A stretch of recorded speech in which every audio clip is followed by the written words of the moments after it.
Hey, Hashers! Welcome back to the read aloud of the Westing game. This is chapter 19, Odd Relatives.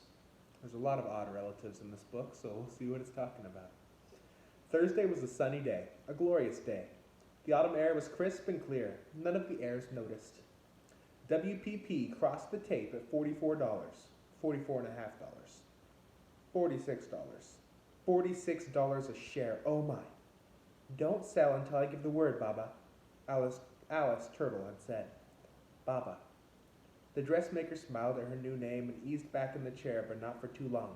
WPP, $48.25. Oh my, oh my. So guys, WPP is a stock, and they're watching the stock go up. And if you own a stock, the higher the price it is, the better it is for you, because that means it's worth more, so you could sell it for more and get more money back. So the higher it goes up, the more money they're making. Flora Boombach bit her thumbnail to the quick. If only the child was here. The child was being examined by the school nurse, having been caught again with a radio plugged in her ear. Turtle blamed her misbehavior on a toothache. The only thing that soothes the horrendous pain is listening to music. You should see a dentist, the nurse said. I have an appointment next week, Turtle lied. Can I go home now? The pain is truly unbearable. No. The nurse packed the tooth with foul-tasting cotton and sent her back to class. So every half hour, Turtle had to ask permission to go to the laboratory in order to keep up with the latest stock market reports. Bladder infection, she explained. Crow polished Mrs. Wexler's silver teapot with a Westing disposable diaper for the third time. 2 more days, the day after next. It was too painful going back to that house, but Otis said she must, to collect her due. It was her penance to go back, not her due. Boom! Just a warning to keep doors locked, the delivery boy said, dumping a carton of Westing paper products on the kitchen floor. You know, Crow, old pal, I think I figured out who the bomber is. Crow stiffened as she stared at her distorted reflection in the shining silver. Who? That's right, Otis Amber said. James Shin Hu. He wanted to put the coffee shop out of business, right? Then he had to bomb his own restaurant so nobody would suspect him, right? And he catered the Wexler party. Nobody would notice if the caterer brought in an extra box along with the food, right? James Shin Hu was the bomber. Crow's hands trembled, her face blotched with hate. That beautiful, innocent angel reborn. Sandy said her face would be scarred for life. James Shin Hu, beware. Vengeance shall be mine. The judge rearranged her docket in order to have these last days free. Leave it to Sam Westing to interfere with her work. Sandy turned to his next entry. It's an interesting one. Crow. Birth, Erica Crow. Age 57. Mother died at childbirth, raised by father. Education. 1 year of high school, married at 16, divorced at 40. Ex-husband's name, Wendy Winkoppel. Hospital records, problems related to chronic disease. Police record, 3 arrests. Gave up. Sorry, guys. Started. A soup kitchen on Skid Row, works as a cleaning woman in Sunset Towers, lives in maid's apartment on 4th floor. Westing connection? Question mark. Yes, it is interesting, Judge Ford replied, but it hardly tells us what we want to know. You've got a customer. Jake Wexler pointed a spare rib at the black-clad figure standing at the restaurant door. Must be a bill collector, Hu said, frowning over his account book. Grace looked up, saw it was only the cleaning woman, and returned to the sports photographs she was sorting. A dozen or more superstars would be framed and hung on the wall of Who's on first. Come on over and join us, Jake shouted. Limping to their table, Crow heard Mrs. Wexler click her tongue. In that one. That fat one, the glutton, the bomber, the mutilator of innocent children. He's going down. Maybe she is a customer, Hu thought, recognizing the face clenched in righteous anger as that of a diner not being served fast enough. He rose and pulled out a chair for Crow. My wife will be serving a Chinese tea lunch shortly. Madame Hu placed a variety of dumplings on the table, giggled at Jake, and ran back to the kitchen. The tittering Madame Hu was a beautiful woman, and quite young. Grace, casting a suspicious eye on her husband, was suddenly seized by a surge of gnawing jealousy. Maybe it was just the fried dumpling. Madame Hu returned to pour the tea. Jake patted her hand. Good, Grace noticed. She's clutching her stomach. About time, she felt jealous. The podiatrist turned a smile to Crow. Nothing wrong with your appetite, I'm happy to see. Nothing is wrong with my mouth, the cleaning woman replied, looking down at her plate. It's my feet that hurt. That corn you cut out didn't heal yet.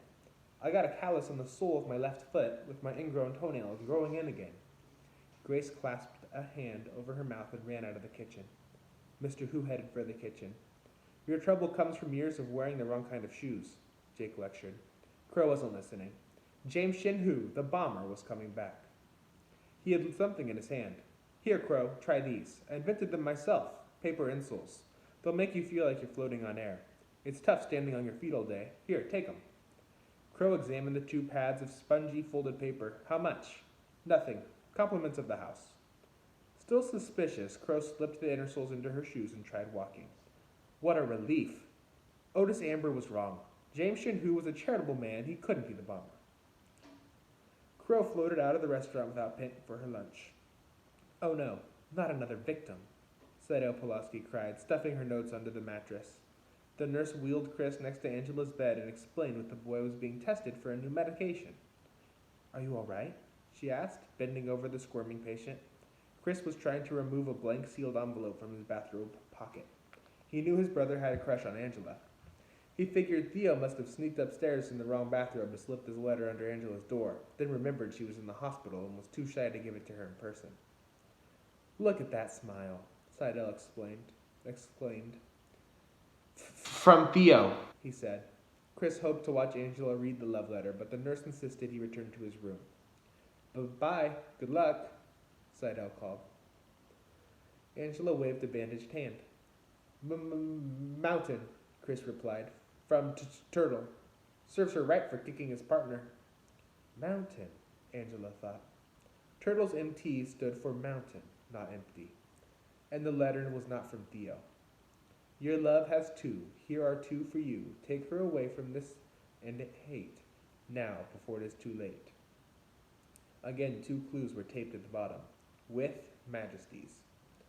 Crow noticed Amber's clues were not king and queen, she told Seidel. They were thy beautiful majesties.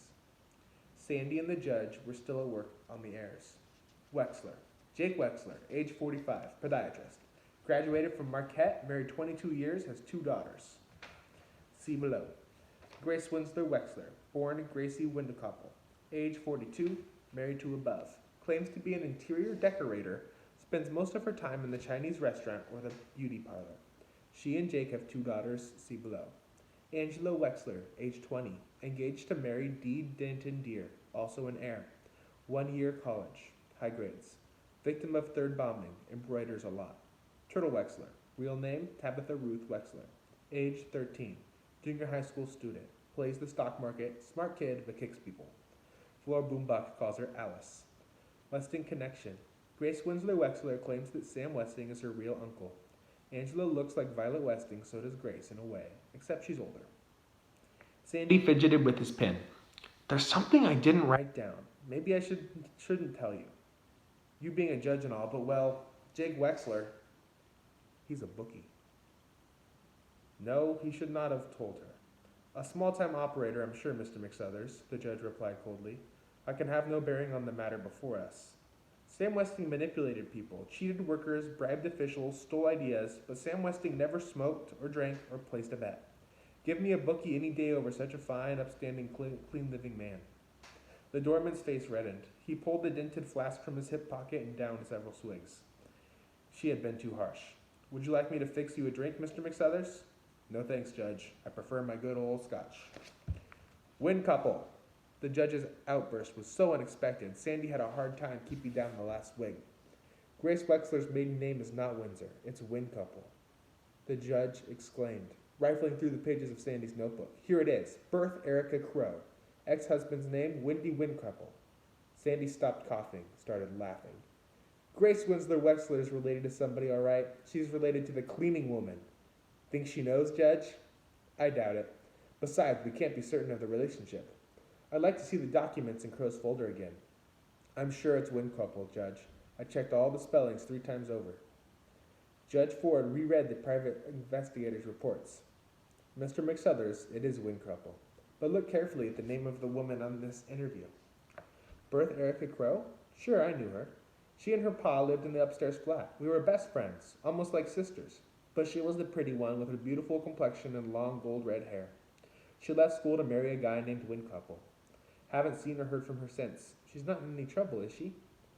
Transcript of a taped interview with Sybil Pulaski, November 12th.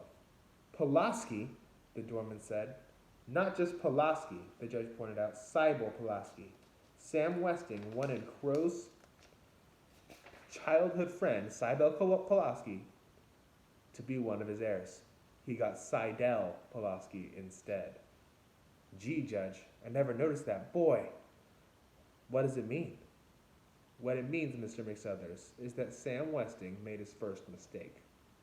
We finally figured Something out. Seidel Pulaski is the one who wasn't supposed to be there.